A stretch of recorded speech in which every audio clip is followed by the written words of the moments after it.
I am going to be doing a 2025 Summerslam review. So, yeah, let's get right into it. Let's go. So I'm pretty much going to be talking about the results of the matches, what my opinions and thoughts of any moment that happened, and just give them like a kind of maybe a rating type thing. But let's get into the first match. Jey Uso teaming with Roman Reigns versus Braun Breaker and Bronson Reed, the open night one in a tag team match. I really enjoyed this match. It was like very fun like an exhibition match type thing. Wasn't really no stakes. Seth was still off doing his thing, so they didn't have Roman and Seth trying to meet. But I thought it was a really fun match. Breaker looked like he was limping a little bit after the match. I hope he's all good. But yeah, so I love the spear through the barricade. Very solid for a normal tag match. It was very solid, especially to open the show. It wasn't crazy, like no heel turns or anything. It wasn't crazy, but very solid for a normal tag. Jey got the baby faces got the win. Roman and Jey, and I think that was the correct decision. Braun Breakers most likely will get one on Roman when they have a singles match. But I think they just Roman and Jey needed the win. So, yeah, I really think this match I'd give it like a 4-star match too. It's really solid. So, let's go to the next match. The next match is the Judgment Day defending the Women's Tag Team Championships against Charlotte Flair and Alexa Bliss. And this new team, I really like the team of Charlotte and Alexa. They're really like growing one on me. I really love the team. And I think they also picked up the win over Judgment Day, becoming new Women's Tag Champs. That was the correct decision, in my opinion. It was a solid match. I think it was a 3.5 match. It wasn't crazy. The ending really was getting really good. And I hope they keep the belts to like January, and then one of them turns on each other to set up a match for WrestleMania.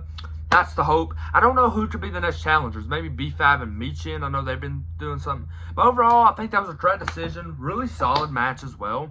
So, yeah. And the next match is Sami Zayn versus Karrion Kross. And see, that match, it was very solid. I really enjoyed it. It was okay. I think this might be the worst match on the show. I'm not gonna lie. It was decent, but it wasn't crazy. I wasn't a big fan of it. I think it was about a 2.5 match.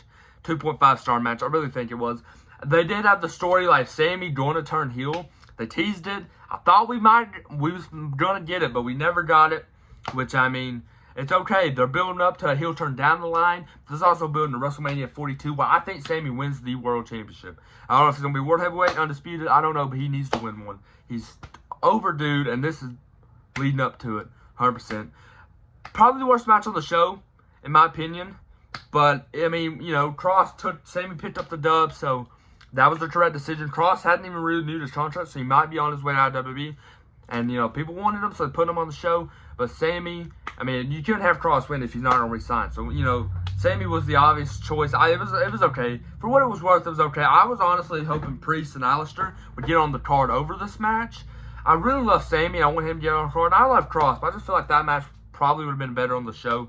But I'm just glad Sami was able to get on the card, so I'm not mad. The next match was Jade Cargill versus Tiffany Stratton, and a heck of a Women's World Championship match. I honestly, before the match even happened, I thought that match wasn't going to be any good at all. The story was very lackluster. The build-up was kind of trash. I'm not even going to lie. Very trash build. The match itself, though, they knew people was doubting that match. They went in there and cooked. 8 minutes is all they got. I think if it was longer, it would have been better. But for 8 minutes, we went in there and they had a great match for what it was for 8 minutes. I think it's still just a 3.5 star match. Just because it was really short, but it was solid. Tiffany retaining. I thought Jade was going to win. I predicted Jade Cargill to win. But Tiffany retaining, I'm not mad about Tiffany retaining. Just because I think, everyone's like, okay, she's losing to Charlotte, and if she beats Charlotte, she's losing at SummerSlam to Jade or whoever she fought, and it was Jade. As long as she's losing. Yeah, everybody's thinking, you're going to lose at them big events. They usually have all the title changes happen on either Mania or SummerSlam. She retained both. She's 200 plus days. I think Bianca's probably the one to dethrone her. Can't wait to see where this reign goes. I hope we get new challengers for it. I feel like it's only been Jade, Naomi, Nia Jax. And now Naomi went to the Raw division, so now it's really lackluster. We need Bianca back as soon as possible in that division especially. Alright, but it was okay match though. The next match is Jelly Roll Jelly Roll and Randy Orton versus Logan Paul and Drew McIntyre. I cannot speak today. But yeah, it was a tag match, with celebrity tag match, and I really thought this match probably gonna suck. It was like technically one wrestler versus two wrestlers, and Randy and then versus Drew and Logan, and one celebrity. But Jelly Roll, he cares. I love him outside WWE, so this is still not biased. But he cares about the business so much. Him and Bad Bunny might be the two best celebrities in WWE. I think Bad Bunny's still the best, especially after that Puerto Rico pop. Oh my lordy. One of the greatest crowd reactions of all time, by the way. But yeah, Jelly Roll took the business so seriously, has so much respect for it. He's just been a fan his entire life too, which makes it even better, you know? And I mean, he took so many bumps like Bad Bunny did. You know, Logan Paul, I don't count him as a celebrity anymore. I think he's just a wrestler because he has a contract. He's there I'll try to be there every pay-per-view, or not every pay-per-view, every big one, you know. But yeah, Jelly Roll, he took it so seriously. He took a table bump with Logan Paul. That was a deadly table bump. And the way he was like, then finally came back showing the stuff, it was awesome. And I think Logan and Drew needed the win. And I didn't think the celebrity, I thought since it was the exhibition, Jelly Roll automatically was winning, so I predicted them. But they shocked us, and Jelly Roll cares so much about the business. He's willing to take L, maybe even have another match in the future. It was awesome stuff, and I think Drew really needed that. Maybe he'll go fight Cody later down the line. But yeah, it was. I'd give it probably like a 3.5. It was a solid. And the main event of SummerSlam night 1 was Gunther defending the World Heavyweight Championships against CM Punk, and it was like a 5-star match. It really was. But the thing that made me mad with it is that should have been Jey Uso. He should have just lost it at SummerSlam like they did. Because Gunther, he won it just to defend it against Goldberg, then Punk, and then lose it. You know what I'm saying? Jey, they could have done Goldberg Gunther non-title. Jey Uso could have defended Braun, Bronson, even Sami, like a best man win, like the friendship. They could have had maybe Cody come in there as the challenger. They could have had all these other guys as challengers. And Cross could have been one. They could have had that, but instead they went with Gunther just for Goldberg.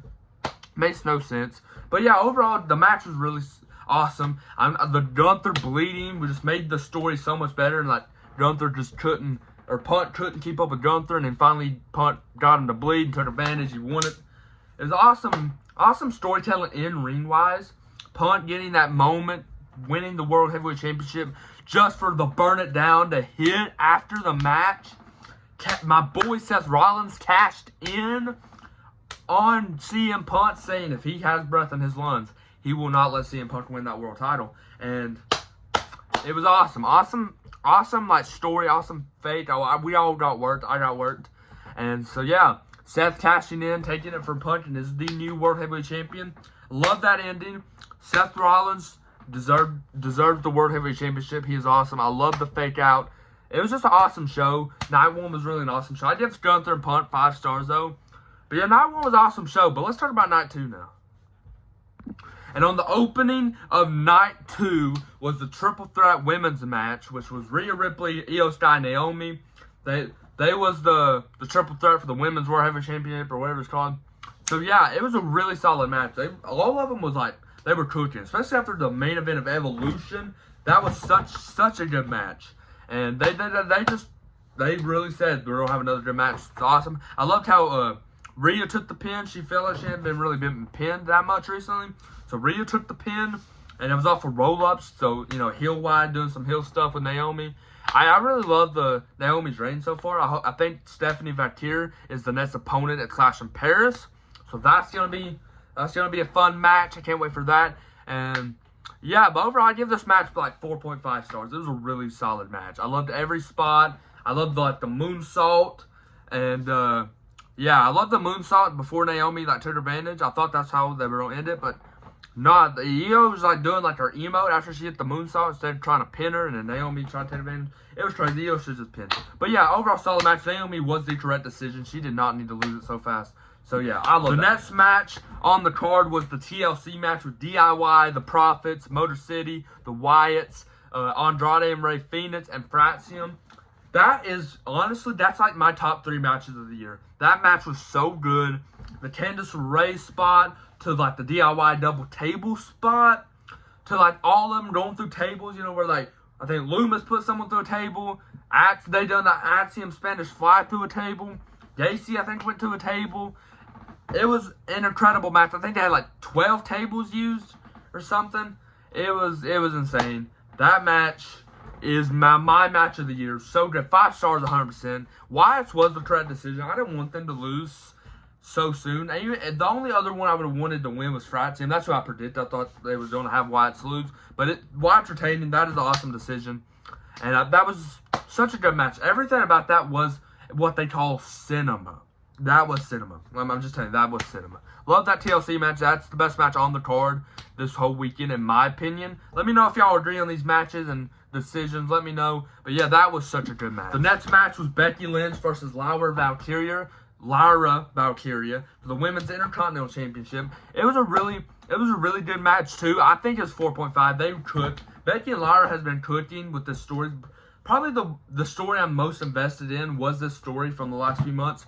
Backlash, Money in the Bank, Evolution, Triple Threat. All matches have been so good. Becky, I'm so glad she's came in that Women's Intercontinental Championship picture. She has saved it. Now that title has relevancy. Because like WrestleMania, Lyra was literally fighting for the tag while she was Intercontinental Champ. Becky, they made her return just to win it, to lose it, to build up the heel turn. Turned heel. This story and just this title has so much relevancy compared to the U.S. Champ. They were both kind of just sucked. I mean, luckily Lyra was able to make the card at Mania, but dang. This match was so good. I loved like the zip tie spots where she was zip tied, somehow still fighting, and then got the fire extinguisher, which was sick. It was such a good match. I don't really need to say anymore. It was just an awesome match. Becky Lynch retains. Oh, and I think this has got to be. I thought Bayley was turning heel, but she accidentally trusted Lyra. I think this is going to build up to a feud between them two. Bayley turns heel. Lyra probably just wins that feud just to go on the world title picture. That's my guess. That's me thinking. But yeah, overall, love that match. Next up on the show was Solo Sikoa defending his U.S. champ versus Jacob Fatu. Awesome match. I really love that match. Okay, it was probably the worst. It was probably the worst one on night one. I'm not gonna lie. It was solid, but it wasn't crazy. Jimmy coming out there, I popped though. I did pop for Jimmy. It looked like he was fitting super kick to cameraman. But yeah, I popped for Jimmy. I thought maybe we'd get Tama Tonga siding either with Jacob or Solo. And whoever he sided with was who would win the match. Did not happen. I feel like it felt rushed. I guess, all the matches were long before that. It had to be, shorter. It felt rushed. But overall, I think the ending was good. They handcuffed him, but then he broke out. And, yeah, pretty much he was fixing to stop him. Tall Tonga, whatever his name is, stopped Jacob Fatu from climbing out, or stopped him from stopping Solo. Solo got out. It was crazy. Cool ending, but a match wasn't crazy. That match with Cody and Solo in September in the cage, that was really solid. I liked that match. But this one, I just didn't get that much time. It was okay, I guess. But yeah, I give about 3.5 stars in my opinion. The next match is AJ Styles taking on the Intercontinental Champion Dominic Mysterio for the IC belt. And yeah, this match was interesting. It wasn't crazy, but it was solid for what it was worth. And this could be AJ's last SummerSlam match, he said on the kickoff on Friday. So I hope it is. I hope we get one, maybe even 2 more SummerSlams. But we can't get 2 because he says he's not going to wrestle in his 50s. So that already takes out 2027. So hopefully he's in next year's SummerSlam though. But yeah, AJ and Dominic was a really good SummerSlam match. And I love where Dominic tried to, do the Eddie Guerrero spot where hitting the chair, throwing it to AJ. AJ just put it around his neck and fell down too. I love that spot. That, honestly might be the best spot of the weekend, or funniest spot. Such a comedy spot. Overall, I liked how the ending happened where AJ had the calf crusher, Dom, unlaced his boots and it fell off and he was able to get out of it. I didn't like when the ref was distracted, Dom just hit him with the boot like that was a chair or something. Because, you can literally just use your other boot too, I thought hit him with the boot, maybe a chair shot too while the ref was distracted. Overall, it was a solid match. Dom retains. I think that is the correct decision. I didn't want AJ to retain, and so he could fight Cena for the IC at the Paris, but they got other plans for that show, and with Cena, we'll talk about it later on, but yeah. And next up on the show was the main event of night 2, main event of entire SummerSlam. John Cena defended his Undisputed Championship against Cody Rhodes. Babyface Cena is officially back. I'm proud that Babyface Cena is officially back. And yeah, that match, that was like a 5-star match. It was a 5-star match, 100%. It was so good that the 3 AAs, the Avalanche AA, I thought it was over. Cody's still in it. The crossroads after crossroads, triple crossroads. and Cena still kicked out. And I loved Cena just aura farming with Cody, like on the Cody Vader, just aura farming on it. That was such a cool moment as well. I don't know how this I did have high expectations for the in-ring wise, just because what happened at Mania wasn't really that good of a match. I was hoping like Brock would return to someone. Nobody returned during the match. It was really solid. Cody Rhodes finally hitting a RKOing, or I guess cuttering, since it ain't Randy Orton. Doing a cutter to Cena through the table. Crossroads 1, 2, 3 raises the new champ. And then Cena finally raising his hand, passing the torch. And then Cody leaves. Cena's just getting the thank you Cena chants. And then Brock Lesnar's music hits, and I am shocked. Brock Lesnar is back. He is back. I was not expecting that at all. Was not expecting Brock Lesnar to return last night. It was I would thought Brock, maybe anybody else that involved with Cena and Cody, but yeah, Brock, future or past rivalry, like a way past 2013ish, I think, or 2014, I think it was 2013. That was insane.